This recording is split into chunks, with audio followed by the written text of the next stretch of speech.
नमस्कार दोस्तों, जय श्री कृष्ण, राधे राधे। दोस्तों, आपको यह जानकर काफी हैरानी होगी कि अगर हफ्ते के इस खास दिन महिलाएं बाल धो लेती हैं तो पति माला माल हो जाते हैं। साथ ही मैं आपको बताऊंगी कि अगर महिलाएं किसी त्योहार, पूजा पाठ या शुभ मुहूर्त पर बाल ना धो पाए तो क्या उपाय किए जा सकते हैं, और हम जानेंगे कि महिलाओं की किन आदतों की वजह से पति रंग से राजा बन जाते हैं। तो पूरी जानकारी के लिए वीडियो को एंड तक जरूर देखिए। हिंदू धर्म शास्त्रों में अनेकों परंपराओं और रीति रिवाजों को विशेष महत्व दिया जाता है। शादी, विवाह और अंतिम संस्कार के अलावा कई ऐसी परंपराएं भारतीय हिंदू समाज में आज भी विद्यमान हैं, जिनका अनुसरण प्रत्येक भारतीय पुरुष अथवा महिलाएं करती हैं। इसी के अनुसार सुहागिन महिलाओं को प्रतिदिन कुछ कार्य करने से पहले शुभ अशुभ का विशेष ध्यान रखना पड़ी रहता है। आप तो जानते ही होंगे कि सुहागिन महिलाओं द्वारा विशेष दिन के अलावा धर्मशास्त्रों में उनके बाल धोने को निषेध माना गया है। तो दोस्तों, चलते हैं और सुनते हैं गुरुजी से कि वो क्या कहते हैं इसके बारे में। सप्ताह के कुछ विशेष दिन यदि सुहागिन महिलाएं अपने बाल धोएं तो उनके पति पर बाधाएं आ सकती है। यहाँ तक कि आपकी संतान और परिवार को भी कष्ट हो सकता है। तो आइए आप भी जानिए कि किस दिन सुहागिन महिलाओं को बाल नहीं धोने चाहिए और किस दिन बाल जरूर धोने चाहिए। लेकिन वीडियो शुरू करने से पहले कि अगर आपने हमारे चैनल को अभी तक सब्सक्राइब नहीं किया तो सब्सक्राइब जरूर कर लें और साथ में ही बेल आइकन को भी प्रेस कर दें, ताकि हमारे चैनल पर अपलोड होने वाली न्यू वीडियोज की अपडेट आपको मिलती रहे। दोस्तों, सबसे पहली बात यह है कि बुधवार के दिन विशेषकर कुंवारी लड़कियों को बाल नहीं धोने चाहिए। यदि कोई कुंवारी लड़की बुधवार के दिन अपने बालों को धोती है तो उसके भाई पर कोई बड़ी आफत आ सकती है, जिसका आप अंदाजा भी नहीं लगा सकते। इसीलिए जितना संभव हो सके बुधवार के दिन कुंवारी लड़कियों को बाल नहीं धोने चाहिए। दूसरी बात, यदि कोई सुहागिन महिला बृहस्पतिवार के दिन अपने बालों को धोती है तो उसके पति की आयु घटती चली जाती है। सुहागिन महिलाओं को भूलकर भी बृहस्पतिवार के दिन बाल नहीं धोने चाहिए और ना ही बृहस्पतिवार के दिन नाखून और बाल आदि काटने चाहिए। ऐसे में आपको बृहस्पतिवार के दिन घर में पोछा भी नहीं लगाना चाहिए और ना ही बृहस्पतिवार के दिन कपड़े आदि धोने चाहिए। अगर आप ऐसा ही करती है तो आपके परिवार पर बहुत बड़ी विपदा आ सकती है। तीसरी बात, यदि कोई शादीशुदा महिला सोमवार के दिन बाल धोती है तो उसकी बेटियों और बेटों पर कोई बड़ा संकट आने की संभावना बनी रहती है। परिवार को किसी बड़े आर्थिक संकट का सामना करना पड़ सकता है। ऐसे में शादीशुदा महिलाओं को सोमवार के दिन भी बाल नहीं धोने चाहिए। चौथी बात, तो चलिए दोस्तों अब आपको बता दें कि किस दिन बाल जरूर होने चाहिए। तो वह दिन है शुक्रवार। शुक्रवार को बाल जरूर धोएं। शुक्रवार को बाल धोना बहुत ही शुभ माना जाता है, तो महिलाएं इस दिन को एक नियम की तरह ही बना ले ताकि उन्हें धन, धान्य और सुख संपत्ति की प्राप्ति हो। पांचवी बात, ये सदैव याद रखें कि अगर आप किसी वार का व्रत रखते हैं तो उस दिन भूल से भी बाल न धोएं। जैसे अगर आपने सोमवार का व्रत रखा है तो उसके एक दिन पहले बाल धोकर आप शुद्ध हो जाएं। जिस दिन व्रत रखते हैं उस दिन बाल कदापि न धोएं, और अगर किसी कारण वर्ष आपको उस दिन बाल धोने पड़ जाएं तो आप ये उपाय कर सकते हैं। आप अपने बालों में कच्चा दूध लगाकर बाल धो सकते हैं। छठी बात, अगर महिलाएं किसी त्योहार पर शुभ मुहूर्त या पूजा में बाल नहीं धो पाए तो महिलाएं ऐसे में अपनी मांग में सिंदूर लगाकर पूजा में शामिल हो सकती है। इससे बाल धोने का दोष नहीं लगता। दोस्तों, अगर आपको लगता है कि आपकी किस्मत सही नहीं चल रही, आए दिन मुसीबत आ रही है, ऐसे में अगर पत्नियां अपने पति के भाग्य के लिए कुछ उपाय करना चाहती हैं तो कुछ ऐसे काम है जो अगर आप अपना ले तो मां लक्ष्मी के साथ सभी देवताओं का आशीर्वाद भी आपको जरूर मिलेगा और परिवार के सदस्यों की प्रगति एवं सफलता होगी।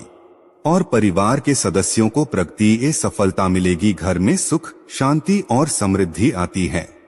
तो चलिए दोस्तों जान लेते हैं इन चमत्कारी उपायों के बारे में। रोज सुबह उठकर अपनी हथेलियां देखें। रोज सुबह जब आप उठे तो सबसे पहले दोनों हाथों की हथेलियों को कुछ क्षण देखकर चेहरे पर 3-4 बार फेरे। धर्म ग्रंथों के अनुसार हथेली के ऊपरी भाग में माँ लक्ष्मी, बीच में माँ सरस्वती व नीचे के भाग में भगवान विष्णु का स्थान होता है। इसीलिए रोज सुबह उठते ही अपनी हथेली देखने से भाग्य चमक उठता है और कई तरह के सुनहरे अवसर भी मिल सकते हैं। पहली रोटी गाय को दें। भोजन के लिए बनाई जा रही रोटी में से पहली रोटी गाय को दें। धर्म ग्रंथों के अनुसार गाय में सभी देवताओं का निवास माना गया है। अगर प्रतिदिन गाय को रोटी दी जाए तो सभी देवता प्रसन्न होते हैं और आपकी हर मनोकामना पूरी कर सकते हैं। सुबह झाड़ू पोछा करें। घर को हमेशा साफ स्वच्छ रखना चाहिए। रोज सुबह झाड़ू पोछा करें। सूर्यास्त के बाद झाड़ू पोछा नहीं करना चाहिए। ऐसा करने से मां लक्ष्मी रूठ जाती है और व्यक्ति को आर्थिक हानि का सामना करना पड़ सकता है। धर्म ग्रंथों के अनुसार जो व्यक्ति सूर्यास्त के बाद झाड़ू पोछा करता है, देवी लक्ष्मी उस घर में निवास नहीं करती और वहां से ये चली जाती है। पीपल पर जल चढ़ाएं। रोज सुबह स्नान आदि करने के बाद पीपल के पेड़ पर एक लोटा जल चढ़ाएं। पीपल में भगवान विष्णु का वास होता है। रोज ये उपाय करने से भगवान विष्णु प्रसन्न होते हैं और शुभ फल प्रदान करते हैं। इस पेड़ का महत्व इसी बात से जाना जा सकता है कि अर्जुन को गीता में उपदेश देते हुए भगवान श्री कृष्ण ने स्वयं को पेड़ों में पीपल बताया था। घर खाली हाथ ना जाए। बाहर से जब भी आप घर में प्रवेश करें तो कभी भी खाली हाथ ना जाएं। घर में हमेशा कुछ ना कुछ लेकर प्रवेश करें, चाहे वो पेड़ का पत्ता ही क्यों ना हो। दोस्तों, अपना एक नियम ही बना लें कि जब भी घर से बाहर जाएं तब घर वापस आते समय कुछ ना कुछ लेकर ही आए। फिर चाहे वे कोई भी चीज हो, पत्नी व बच्चों को खुश रखें। अक्सर घर या बाहर के तनाव में अनजाने में हम सबसे ज्यादा प्रताड़ित अपने परिवार को ही करते हैं। लेकिन याद रखें, पत्नी और बच्चों की आंख में आंसू अगर आपकी वजह से आते हैं, जो तरक्की के रास्ते बंद हो जाते हैं, अतः परिवार को खुश रखना ही सबसे सटीक उपाय है। दोस्तों, लक्ष्मी माँ को चंचला भी कहते हैं क्योंकि यह एक स्थान पर टिककर नहीं रह सकते। माँ लक्ष्मी की एक बड़ी विशेषता ये भी है कि ये जितना कठिनता से प्रसन्न होती है, उतना ही सरलता से रुष्ट भी हो जाती है। कहने का तात्पर्य यह है कि लक्ष्मी की कृपा प्राप्ति बनाए रखने के लिए सुदेव शास्त्रों में बताए गए नियमों का पालन करना चाहिए। अन्यथा एक छोटी सी गलती से लक्ष्मी माँ रुष्ट होकर चली जाती है। आपने देखा ही होगा कि बड़े ठाट बाट से रहने वाले साहूकार और सेठ एक पल में कंगाल होकर रास्ते पे आ जाते हैं। ये सब माँ लक्ष्मी के रुष्ट हो जाने का कारण ही होता है। माँ को नाराज करने से अच्छा है कि शास्त्रों में बताए गए इन नियमों का पालन करें, ताकि महालक्ष्मी कभी भी अपने भक्तों से रूठ ना हो सके और उनकी असीम की उनके भक्तों पर हमेशा बनी रहे। जैसा कि हम सब जानते ही हैं कि धन को लक्ष्मी का स्वरूप माना गया है। बहुत से लोग उंगली में थूक लगाकर रुपए गिनते हैं। ऐसा करने से लक्ष्मी का अनादर होता है। किसी से भी रुपया लेते समय या देते समय उसे प्रणाम कर लेना चाहिए। इससे माता प्रसन्न होती है। घर में स्त्री भोजन बनाते समय या खाना परोसते समय अगर खाती रहती है तो इससे भी लक्ष्मी नाराज हो जाती है। इसका कारण यह है कि इससे भोजन जूठा हो जाता है। जहां जूठा खाना खाया, खिलाया या फैला होता है, उस घर के लोगों से मां लक्ष्मी नाराज ही रहती है।